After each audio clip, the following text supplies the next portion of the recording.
변했다 생각하고 새로운 모습으로 저를 보았으면 좋겠어요. 그런 대로 봐줄만 해요? 약 한 달 정도는 이 모양으로 다녀야 돼요.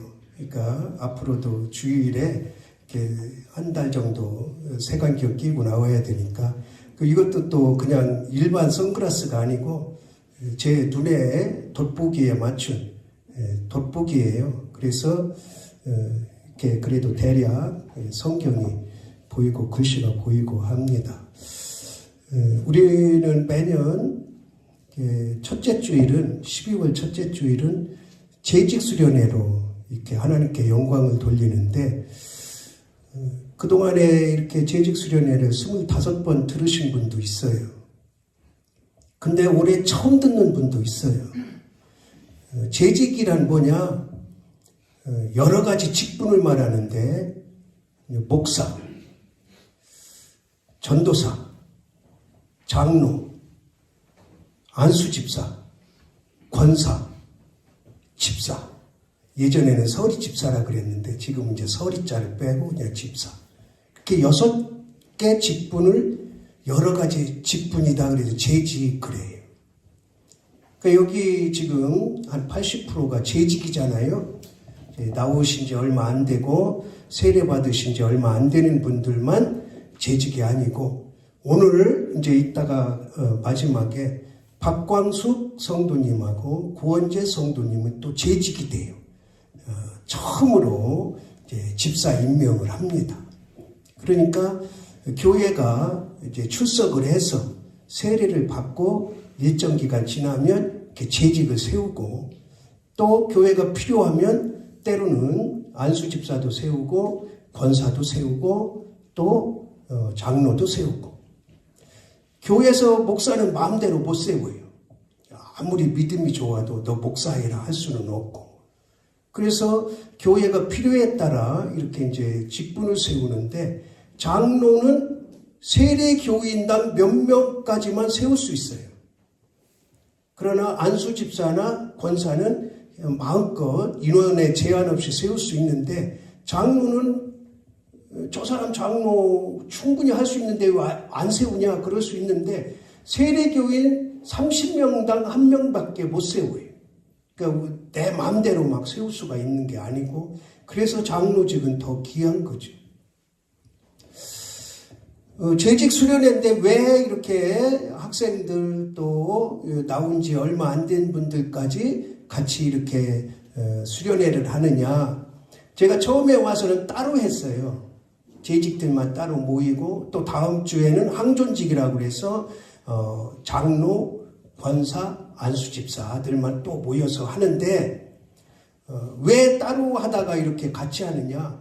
재직들 이렇게 들을 말씀이 그냥 처음에 나온 성도들도 들어도 크게 부담이 없는 말씀들을 하면은 이와 같이 하는 게 좋겠다 해서 언제부턴가는 이제 매월 12월 첫째 주일을 재직 수련회로 우리 교회는 아주 이게 고정으로 잡혀 있어요.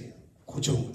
그리고 둘째 주일 오후에는 항존직 교육으로 이게 지금 25년째 해오고 있는 거죠.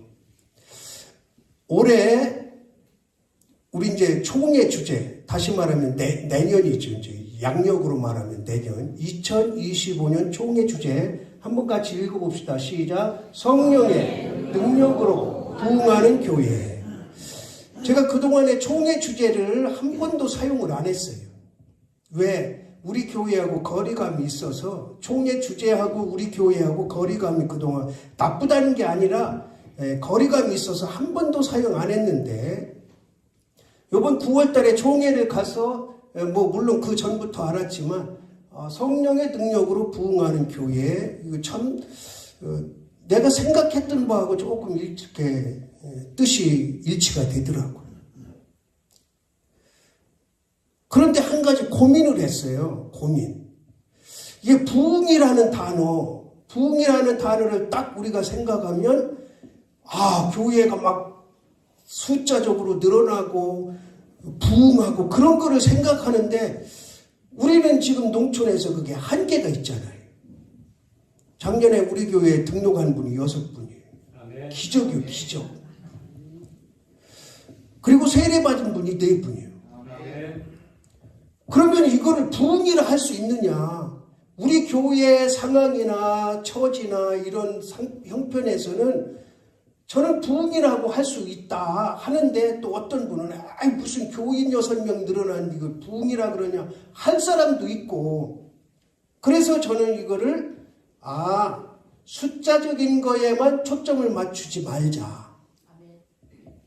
그리고 내년 1월부터, 원래 12월부터 전도를 해야 되는데 제가 좀 생각이 많고 고민을 하다가 내년 1월부터 3월까지 이제 전도를 해요. 12월 달에 이제 계획을 쫙 짜서 발표를 하면 여러분들이 이제 1월부터 전도를 하는데, 물론 이 숫자적으로 부흥하고 믿지 않는 사람들을 구원시키는데 우리가 초점을 맞춰서 부흥하는데 인력을 열심히 해야 되지만, 또 한 가지 이 말씀을 가지고 쭉 묵상하면서 요번에 저 주제 목표를 설명해야 되는데, 주제를 해설을 해야 되는데, 부흥을 하다 보면은 우리 성도들이 또 부담을 갖고 부흥이 안 되면 또 실망하고, 그러다가 부흥이란 꼭 숫자적인 것만이 아니라 성숙함을 자라나는 것도 부흥이다. 그래서 그러면은 성도들이 성숙해 가야 되는데 이 적절한 말씀이 어디 있을까 하고 찾고 찾다가 오늘 본문을 찾았어요. 사도 바울이 디모데에게, 이제 사도 바울이 에베소라는 교회를 3년 동안 목회를 했어요. 그리고 나서 로마로 가야 되니까 로마로 갔는데 또 감옥에 붙잡혔어요. 그러니까 에베소 교회를 다시 올 수가 없죠. 그러니까 거기다가 누구를 세웠냐면 자기 아들은 아니지만 아들 같은 디모데를 목회자 후계자로 세웠어요. 근데 디모데가 나이가 어려. 성경학자들로 얘기는 17살, 하여튼 20살 안쪽이에요. 그런데 그렇게 사도 바울이 목회하는데도 어려움을 당했는데 디모데를 거기 후임자로 앉혀놓으니 얼마나 걱정이 많겠어요. 그러니까 디모데 전서 감옥에서 편지를 쓰는 거야. 디모데야, 너 거기 목회 이렇게 해라. 또 한 번 쓰고서도 안심이 안 되고 마음이 안 놓으니까 또 후서라는 편지를 또 한 번 보내는 거죠. 그래서 디모데 전 후서가 있는 거예요. 전서는 먼저 보낸 편지, 후서는 나중에 보낸 편지. 어디서? 감옥에서. 그러면서 이제 오늘 말씀을 하는 거예요. 뭐라고 그러냐면 너의 성숙함을 나타내라. 누구에게? 사람들에게 성숙함을 나타내야 된다. 자, 우리 인간도 동물도 식물도 자라나야 돼요? 그냥 있어야 돼요? 자라나야 되잖아요. 여기 농사 짓는 분들 콩을 심었어. 싹이 났어. 이게 자라나야지. 열매를 맺어야지. 그래야 일한 보람이 있는 거 아니에요? 그런데 싹은 났어. 자라지를 않아. 자꾸 땅속으로 들어가. 그러면 어때? 속상하지. 그러다가 나중에 정 안 자라면 어떻게? 뽑아내버리고 다시 심잖아. 아니면 거기는 그냥 헝한이 비는 거죠. 제가 호박잎을 무지무지하게 좋아해요. 저는 호박보다도 호박잎을 무지무지하게 좋아해서 저쪽에다 호박을 4개를 심었어요. 그리고 그 여름에 매일 새벽기도 끝나고 물 주고 저녁에 가서 물 주고 닭거름 갖다 주고 하여튼 정성을 다했어. 그리고 며칠 있다 가보면 땅속으로 기어들어가. 그래서 내가 이거 정성이 부족한 또 물 주고 호박잎 한 입도 못 따먹었어. 그런데 그게 크게 속상하진 않아요. 속상하진 않은데 나는 안 먹어도 그만이니까. 근데 만약에 내가 호박 농사를 짓는 사람이라고 생각을 했어. 이 호박을 농사를 지어서 수출을 해, 거기서 열려가지고 이거를 팔아서 내가 먹고 살아야 되는데 땅속으로 자꾸 기어들어가. 그러면 얼마나 속상하겠냐고.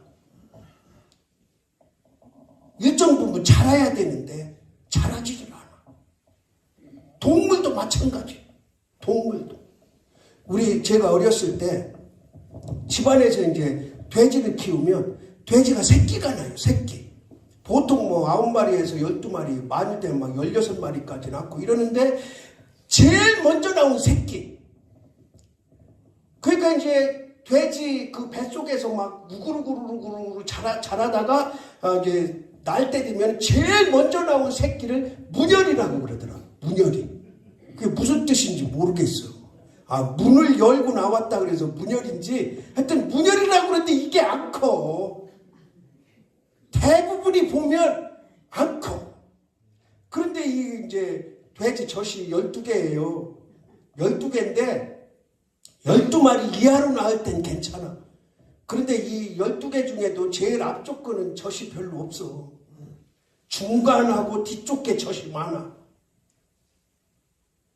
근데 이 문열이는 적으니까 젖을 다 다른 놈들한테 뺏기고 제일 앞쪽 것만 계속 빠는 거야. 그러니까 우리 아버지가 이놈 새끼들 절로 가고 문열이를 가운데다 넣어주고 젖 먹을 때마다 그러더라고. 그렇게 정성을 키우니까 나중에는 비슷하게 자라.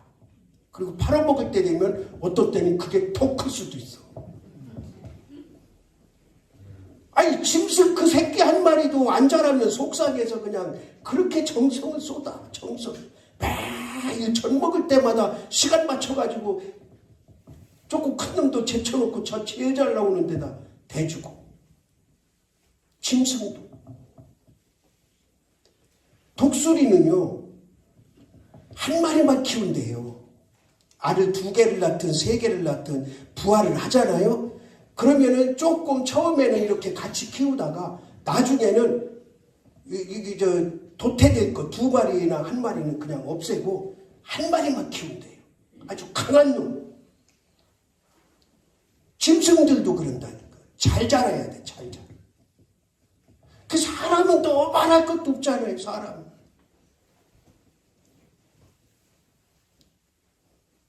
사람이 태어나서 정상적으로 2살 되면 걸어야 되고 3살 되면 뛰어야 되고 4살, 5살 되면 말해야 되고 6살, 7살 되면 유치원 가고 학교 가야 되고 이렇게 점점 자라야 되는데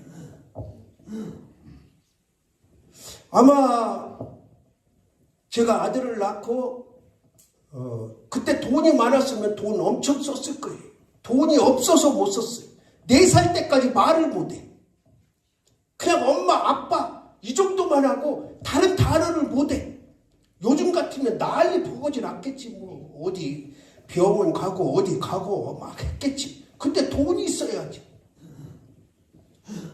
그런데 계속 이제 집사람이 안고 다니면서 간판을 읽어줘요. 간판.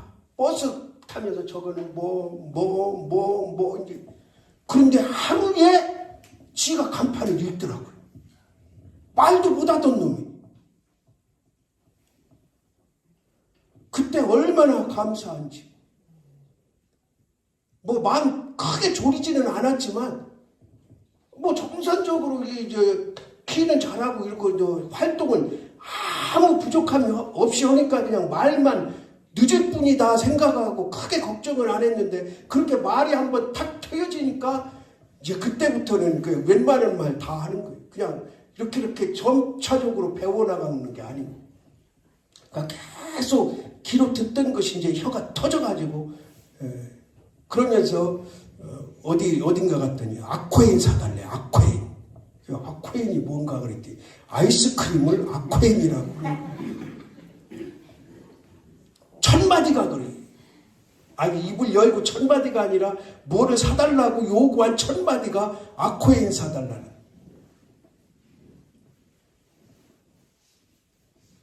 그 사람이든 동물이든 식물이든 자라야 돼. 자라야 돼. 자라야 돼. 그 여러분은 뭐가 자라야 되느냐? 따라합시다. 믿음이 자라야 된다. 믿음이 자라야 돼. 자, 우리가 이제 신앙이라는 게 있지. 신앙 그리고 믿음이라는 게 있잖아요. 신앙은 이례적 사건이에요. 이례적 사건. 내가 예수 그리스도를 구세주로 믿은 그것이 신앙이에요. 나는 하나님을 믿는 신앙. 나는 개신교를 믿는 신앙. 이건 신앙이에요. 근데 그 신앙 안에 뭐가 있냐면 믿음이라는 게 믿음. 로마서 12장 3절에 의하면 각 사람에게 믿음의 분량이 있다 그러죠. 분량. 그러니까 저의 믿음하고 여러분 한 사람 한 사람 믿음하고 같은 게 아니고 달라요. 따라합시다. 신앙은 하나지만 신앙은 같지만 믿음은 다르다. 그러니까 여러분이나 저나 똑같이 지금 예수 그리스도를 나의 구세주로 믿는 신앙을 가졌어요. 신앙. 그러니까 이거를 신앙생활이라 그러면 안 돼. 물론 아주 틀린 말은 아니지만 엄밀한 의미로 믿음생활 그래야 돼. 그러니까 내가 믿음하는 생활이나 여러분 한 사람 한 사람 믿음하는 생활이 다 달라요. 내가 믿음 생활이 더 좋다는 의미가 아니에요. 다 각자가 다르다는 거지. 다르다는 거. 그러니까 교회 나온 지 1년 되면은 보통 1년 안에 우리는 세례를 주잖아요. 세례. 그 세례 받고 1년, 2년 지나면 이제 집사를 주잖아요. 집사를. 근데 교회 처음 나온 사람들은 아무것도 모르니까 안 해도 괜찮아. 세례 받은 지 얼마 안 됐을 때까지 아무것도 모르니까 안 해도 괜찮아. 봉사도 안 해도 괜찮고 헌금 생활도 안 해도 괜찮고 교회도 가끔 빠져도 괜찮고 괜찮아. 여러분들 어린애가 태어나면은 처음부터 엄마 말 들어요? 부모 말 들어요? 안 듣잖아요. 그냥 지 원하는 거 그냥 앵앵앵앵앵앵앵앵 울기나 하지. 그러면 그게 젖달라는 거지. 기저귀가 젖었으니까 갈아달라는 거지. 엄마 보고 싶으니까 와달라는 거지. 이런 거잖아요. 그 어린애를 이놈의 새끼 말 안 듣는다고 때리고 혼내는 사람이 어딨냐고. 가서 젖주고 가서 기저귀 갈아주고 가서 얼레주고 하지. 정상적인 부모라면. 근데 이놈이 10년이 가도 20년이 가도 맨 엄마 치맛자락만 붙잡고 책보 싸줘, 보재기 싸줘, 뭐 사줘, 어쩌고 저쩌고 이렇게만 한다고 생각을 해봐. 얼마나 부모 입장에서 마음이 아프겠냐고.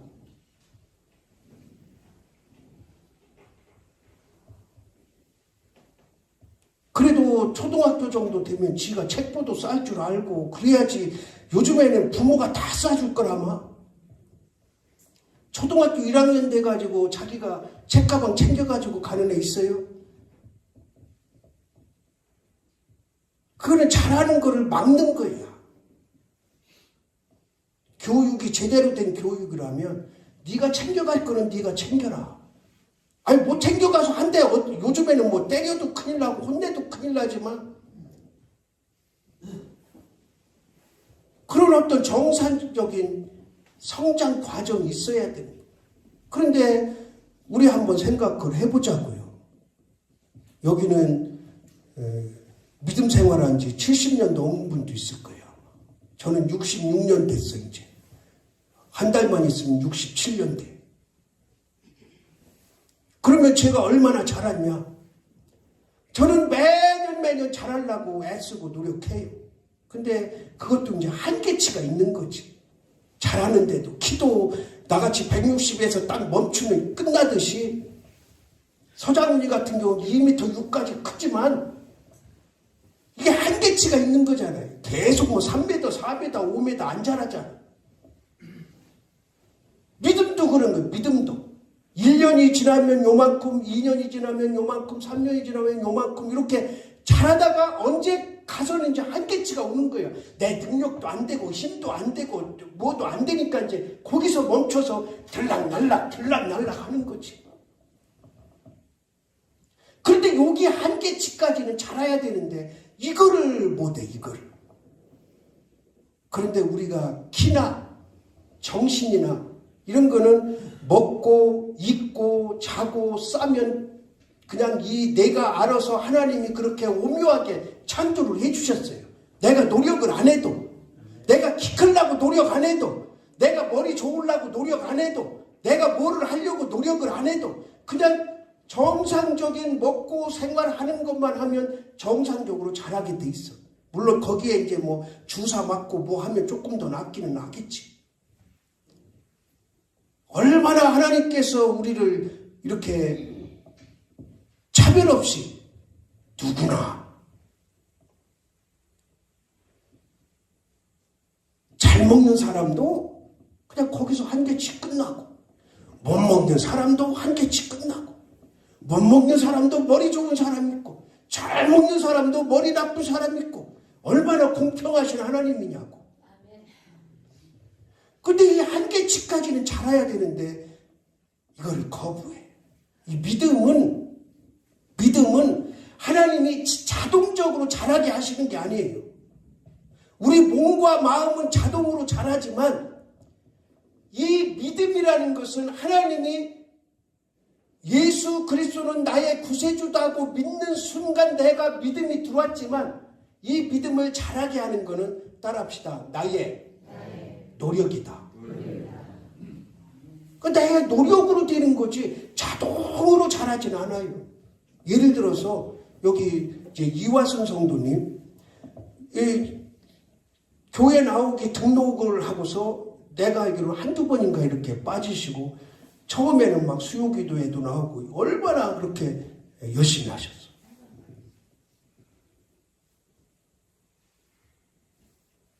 근데 일반 오래 다닌 분보다도 더 지금 이렇게 주일 생활을 열심히 하잖아요. 지금 막 잘하는 거예요. 잘하는 거. 만약에 나는 그런 생각을 해요. 이화순 성도님이 50대, 60대라면 지금 교회에 펄펄 날아다니는 분이다. 앞으로 교회에 큰 일 할 분인데 아쉬워. 조금 너무 늦게 믿음 생활 시작했어. 젊으셨을 때 믿음 생활 시작했다면 교회에 그냥 큰 일을 이룰 뿐인데. 우리 또 문원봉 집사님 어디 있어요?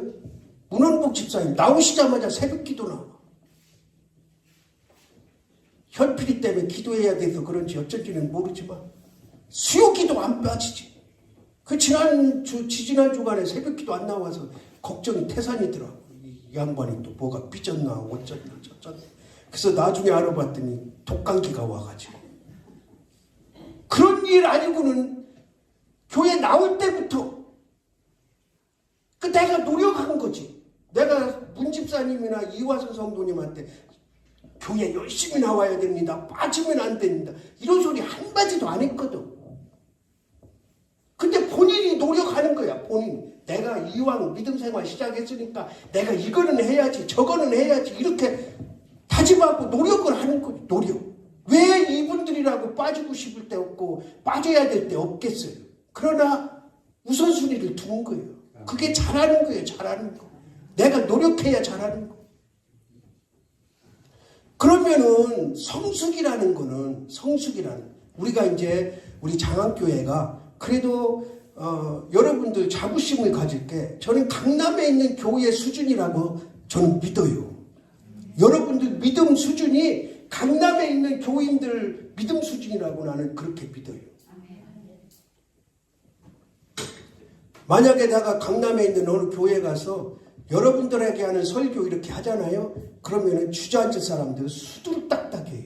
예를 들어서 집안에서 개 키우지 말라 그러면 다 나한테 삿대질하고 멱살 잡을 사람들이 한둘이 아니야. 주일날 어디 골프장 가고 예식장 가고 그런 짓거리 하지 말고 주일날 교회 나오고 그러면 저 목사 당장 내쫓아야 된다고 그럴 사람이 한두 사람이 아니야. 근데 여러분은 내가 그런 설교해도 속으로는 어떤지 몰라도 내쫓자고는 안 하잖아. 그러니까 수준이 높은 거라니까. 그 왜 그러냐. 처음부터 여러분들이 그렇게 다져진 거예요. 갑자기 그랬다면 여러분들도 막 갈등이 오고 그랬을 텐데 처음부터 다져지니까 저 목사가 저 얘기는 당연한 얘기, 저거는 우리가 해야 될 당연한 일 이렇게 받아들이니까 문제가 없는 거죠. 그 성숙하기 위해서는 부단한 노력이 필요해. 노력이.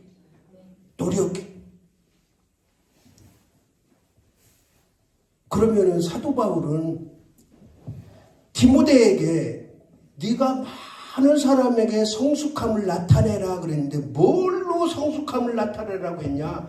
따라합시다. 첫 번째는 본이 되라. 사람들에게 본이 되라. 그러니까 이제 이런 거죠. 자, 교회 다니다가 아예 안 다니다가 다녀. 나오기 시작했어. 그러면은 가까이는 자기 가족들이 있잖아요. 친척들이 있잖아요. 이웃들이 있잖아요. 그러면은 그 사람들이 다는 아니지만 그 중에 이렇게 저거 봐라 교회 나가 얼마나 나가나 보자. 그러는 사람이 있다니까. 거기에 이제 1년 지나고 2년 지나고 계속 나가면 이제 인정을 하는 거지. 그러면은 나는 뭐 그 사람들한테 내가 뭐 내세우려고 일부러 뭐를 안 해도 본이 된 거야. 야, 저 사람은 교회 한번 나가기 시작하더니 안 빠지고 나가네. 그 본이 되는 거지. 본이 된다고 해서 막 엄청난 거를 잘해가지고 그런 것만이 아니라 아주 작은 거에서 본이 되는 거.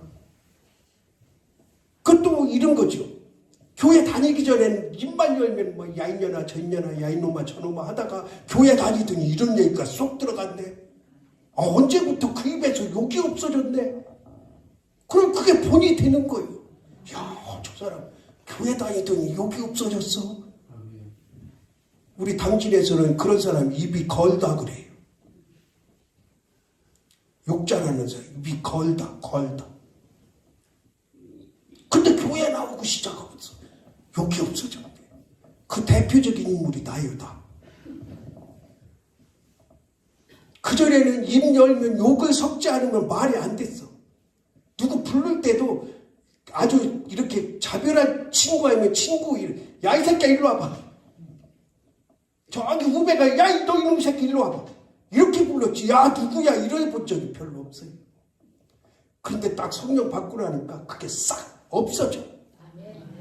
내가 노력 안 해도 싹 없어지더라고. 그 후배한테 가서도, 야, 너 잘 있었냐? 손만. 그럼 얘들이 막, 처음에는, 저 형이 왜 저러지? 미쳤나?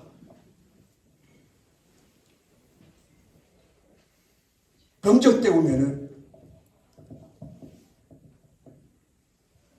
후배가 이제 와요. 그러면 우리 어머니한테, 어머니, 저 막걸리 한 잔 주세요. 막걸리 먹고 나서. 술 안 먹을 때는 용기가 없어서 말도 못해. 이제 술 한 잔 들어가. 나 선영이 형한테 뒤지게 맞았는데.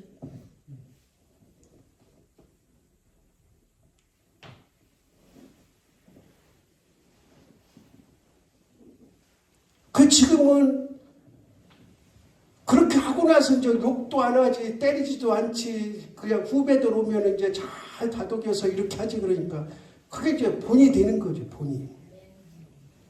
별거 아니지. 그러니까 사도 바울이 디모데에게 내가 나이는 어리지만 믿음의 본을 보여라. 그게 잘하는 거다. 그게 성숙함을 나타내는 거다. 그거예요. 그러니까 우리 여기 재직 아닌 분들은 아주 뭐 내가 이렇게 잘하려고 억지로 이렇게 막 할 필요는 없어요. 이제 시간이 지나다 보면 또 직분 받고 하다 보면 이제 점점 잘하나. 대신에 내가 노력을 해요. 그 다음에 두 번째로 성숙함을 나타내야 될 게 뭐냐? 따라합시다. 읽는 것과 권하는 것과 가르치는 것에 전념하라. 그러니까 지금 디모데가 해야 될 일이에요. 디모데가. 사도 바울이 디모데에게 원하는 너가 성숙함을 나타내야 되는 게 뭐냐면 첫 번째로는 성경을 많이 읽어라 그거예요. 근데 그때 성경이 없어 사실은. 제대로 된 성경이 없다. 그럼에도 불구하고 늘 말씀을 가까이 하라는 거예요. 그러니까 우리가 여러분들이 이제 믿음이 잘한다는 것은 뭐냐? 믿음이 잘한다는 것은 말씀 안에서 자라야 되는 거예요. 근데 어떤 사람은 머리만 자라, 머리만. 내가 뭐 20년 됐네, 30년 됐네, 나는 이것도 아는데, 나는 저것도 아는데, 알면 뭐해? 말씀이 내 것이 아닌데. 그러니까 여기서 읽는 것이라는 것은 꼭 성경을 많이 읽어라, 이런 뜻도 있지만, 이 말씀이 자꾸 내 것으로 만들어야 된다는 거예요. 이제 내년에 2025년 우리의 말씀은 뭐냐면 성숙이에요. 성숙. 여러분들이 단 하나라도 2024년부터 잘하는 게 있어야 돼. 성숙하는 게 있어야 돼. 그거는 이제 우리 항존직들은 다음 주에 아주 제가 이제 세세하게 말씀을 드릴 거예요. 오늘은 여기 교회 나오신 분도 얼마 안 된 분도 있고 하니까 이렇게 수박 겉핥기식으로만 하고 표면적인 것만 하고, 오늘 항존직 분들은 이 말씀을 잘 들어야 돼. 다음 주에는 이런 말 없어요. 그냥 바로 적응하는 거예요. 내가 도대체 얼마나 자랐고, 내가 앞으로 얼마나 잘할 거며, 내가 지금 얼마나 성숙한 믿음 생활을 하는지 항존직들은 좀 그걸 점검해야 될 거 아니에요? 지금 여기 교회 온 분들한테 그런 거 하면은 막 이제 실망하고 낙심하고 내가 뭐 이런 거 하려고 나오냐 하지만, 항존직들은 그런 게 아니에요. 그래서 말씀이 나의 것이 되는 것, 이 작업을, 이 노력을 하는 게 잘하는 거예요. 잘하는 거. 그래서 여러분들이 이제 성경을 읽잖아요. 그리고 설교를 듣잖아요. 그러면 이 설교를 그냥 귀로 들으라고 목사가 하는 게 아니에요. 오늘 한 설교 가운데 내 심령을 울리는 건 뭐고, 내 마음을 붙잡는 건 뭐고, 내가 저 설교를 은혜 받아서 내가 실천으로 나가야 될 게 뭐냐, 그거를 점검하고 결단하는 게 설교지. 그냥 여러분들 뭐 좋은 얘기 들으라고 그냥 귀 가려운데 긁어주는 얘기만 하라고 설교자 세운 게 아니거든. 그러니까 여러분들이 말씀을 스스로, 내가 이 말씀을 쭉 읽다 보니까 이 말씀이 은혜가 되네, 그러는 분은 사실은 설교 안 들어도 돼. 내가 그럴 능력이 있고, 그럴 자신이 있고, 그런 상황으로 내가 믿음 생활을 할 수 있다면 설교 들을 필요 없죠. 왜? 내가 말씀 속에서 이거를 찾아서, 이 말씀을 내 말씀으로 붙잡고 자꾸 잘하니까. 그 어떤 사람들은 착각을 많이 해요. 성경 공부를 잘하면, 성경 공부를 많이 하면 잘하는 걸로 알아. 성장하는 걸로 알아. 성숙한 걸로 알아. 그럴 수도 있어요. 성경 공부를 많이 함으로써 성숙할 수도 있고 성장할 수도 있어요. 그런데 대부분은 성경 공부를 이제 깊이 많이 하잖아요. 그러면은 속된 말로 머리만 커져가지고 이제 설교 분석을 해. 목사, 저 설교가 여기 내가 배운 거하고 다르네.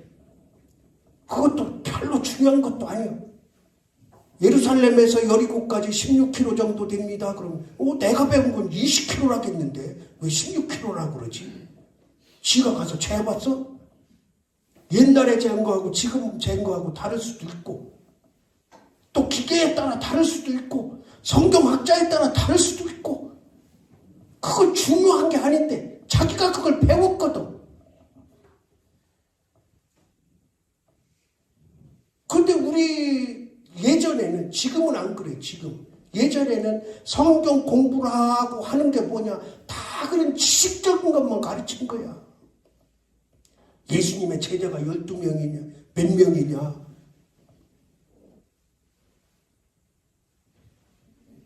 그 예수님의 제자 한 사람 한 사람을 분석해서 베드로는 어떤 믿음을 가졌고 어떤 약점이 있고 이런 걸 가르치는 게 아니야. 그냥 우리가 주일학교에서 배운 거는 예수님의 제자가 몇 명입니까? 12명. 그거로 끝이야. 그냥 모세가 제가 쓴 성경은 몇 권입니까? 5권. 창세기, 출애굽기, 레위기, 민수기, 신명기. 그게 끝이야.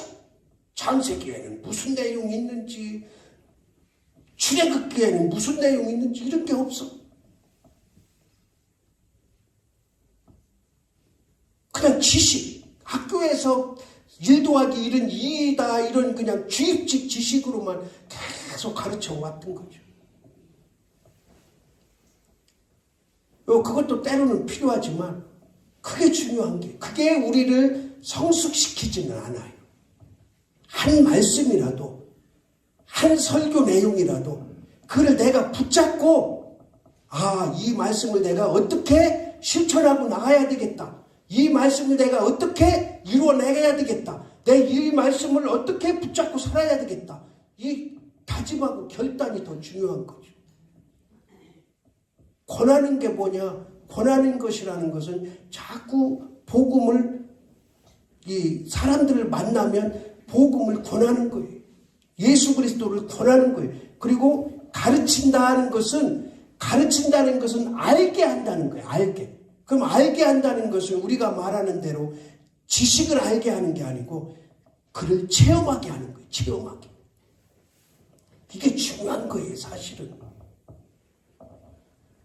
교회에서 가르치는 교육은 체험하게 하는 거예요. 체험하게. 그 제가 여러 번 얘기하잖아요. 제가 아동부 교사할 때, 신학교 가기 전에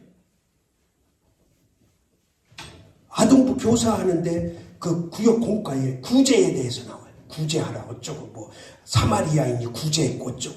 그 제가 이제 공과를 공부하다가 그날은 가서 전도사님한테, 전도사님 저 1200원 주세요. 왜요? 오늘 구제에 대해서 나왔는데 나는 오늘 공과 안 가르치고 애들 데리고 저기 육교에 가서 구제하는 거 실제적으로 시범 보이고 올랍니다. 그 1200원 받았어요. 그래가지고 애들한테 100원씩 다 나는, 그때 100원은 큰 돈이에요. 저런 데서 저기 이렇게 깡통 집은 사람 100원 이상 던지는 사람이 없어요. 그때는 50원, 10원, 1원짜리 쓸 때니까 5원짜리.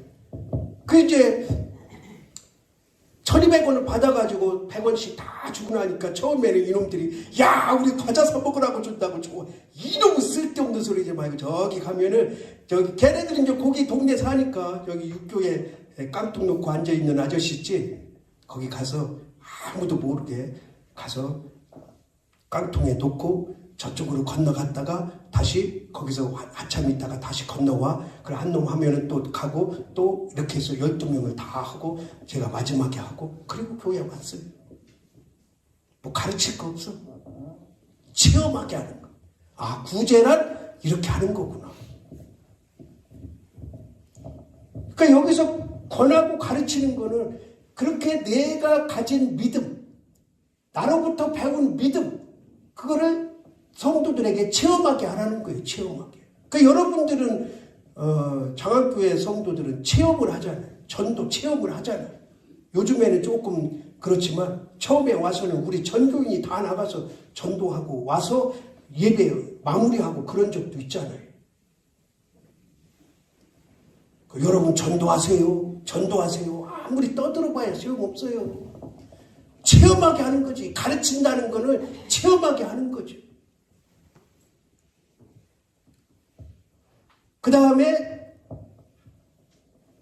내가 성숙함을 나타내야 될 게 뭐냐. 이거 아주 중요한 거예요. 중요한 거. 따라합시다. 은사를 사용하라. 그러면은 우리는 이 은사에 대해서도 많이 잘못 배웠어. 잘못 가르쳤어. 은사는 막 특별해야 되는 줄 알아. 그냥 여기다가 환자 앉혀놓고 손 얹으면 그냥 바로 벌떡벌떡 일어나야 그게 은사 받은 거로 알아. 그거는 은사가 좀 강하게 나타나는 것 뿐이고, 우리 하나님의 자녀들에게는 따라합시다. 100% 은사가 있다. 그게 어떤 은사인지는 자기가 알아야 돼. 나는 구제를 잘하는 사랑의 은사가 있다.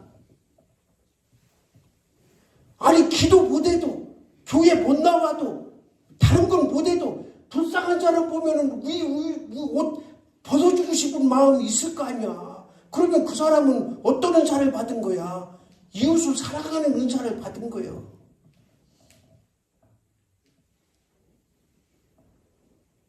아니 여기 어떤 모르는 사람이 막 여기 팔이 부러져가지고 막 이러고 가는데 그냥 나 몰라라고 가는 사람은 참 매정한 사람이지. 근데 대부분의 사람들은 아이고 왜 그러세요 하고서 119 불러준다든지 이렇게 뭘로 묶어준다든지 옷이라도 이렇게 해주든지 할 거 아니에요.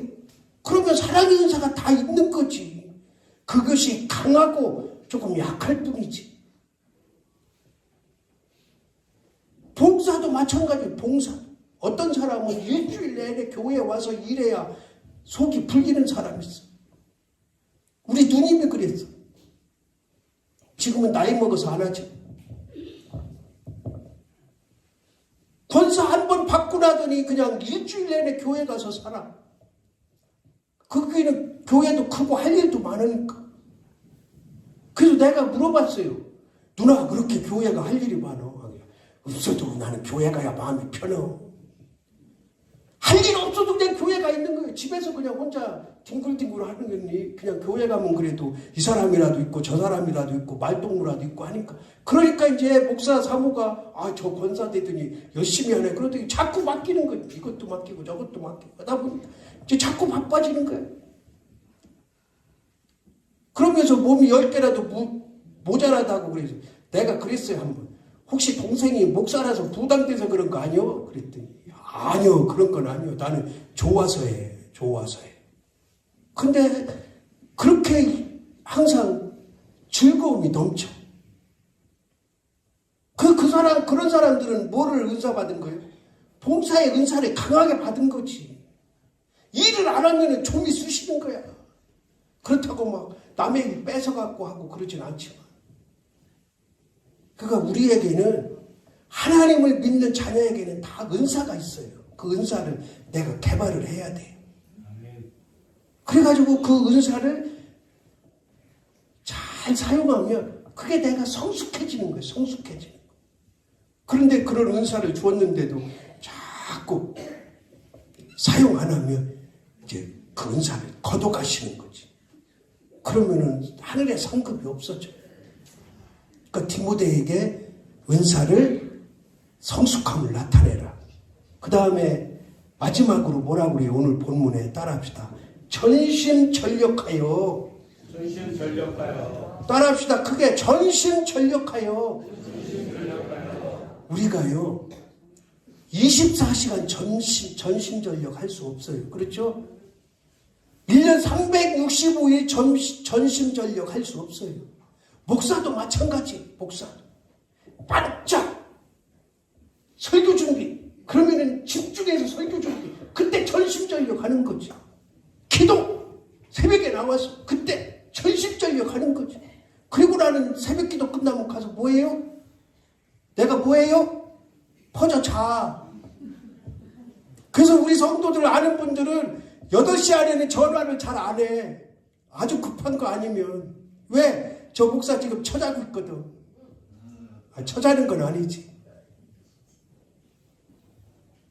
그 생활이 그렇게 이제 된 거죠. 지금은 그래도 이제 9시, 10시에 자려고 했어. 몇 년 전까지만 해도 새벽 1시 안에 잡은 적이 없어. 알람이 안 울리면 나는 못 일어나. 새벽 기도 그날은 못 나와. 그 새벽 기도 나와서 이제 새벽 기도 나오기 전부터 보통 1시간은 이제 새벽 기도 나오기 전에 보통 1시간 침대에서 엎드려서 기도해. 교회 나와서 기도해도 되는데 상황인지라 엎드려서 기도해. 그리고 이제 시간 되면 나와. 그리고 새벽 기도 다 끝나고 들어가면 이제 자. 그리고 또 일어나서 이제 또 내가 할 일이 있으면 전심전력 하는 거지. 그 일에, 그 시간에. 그러니까 여러분에게 주어진 은사, 내가 교회를 위해서, 하나님의 영광을 위해서, 내 자신을 위해서 뭔가 해야 될 일이 있다 그러면 전심전력 하는 거야. 한번 땀을 한번 쏟아보는 거죠. 근데 이게 그냥 잠깐 지나가면 안 돼. 이거 내가 할게요 하고서 그냥 한두 달 하고 말면은 피해 주는 거예요, 피해. 적어도 1년, 우리는 몇 년 단위로 나가요? 2년 단위로 나가잖아. 그럼 2년 동안에 맡겨진 일을 어떻게 한번 해본다고? 전심전력 해보는 거지. 그게 성숙의 길로 가는 거예요, 성숙의. 성숙이라는 게 어떤 특별한 거를 막 남보다 엄청 잘하고, 오늘 이랬는데 내일 쑥 올라가. 이런 게 아니고, 점차적으로. 하나하나 성장해가고 자라나는. 그게 성숙인 거예요. 우리 재직들은 성숙해야 됩니다. 2025년도에는 내가 2024년도 그 전에 못했던 거 단 한 가지라도 성숙의 길로 나가는 은혜가 있어야 될 줄로 믿습니다. 자, 여기 앞에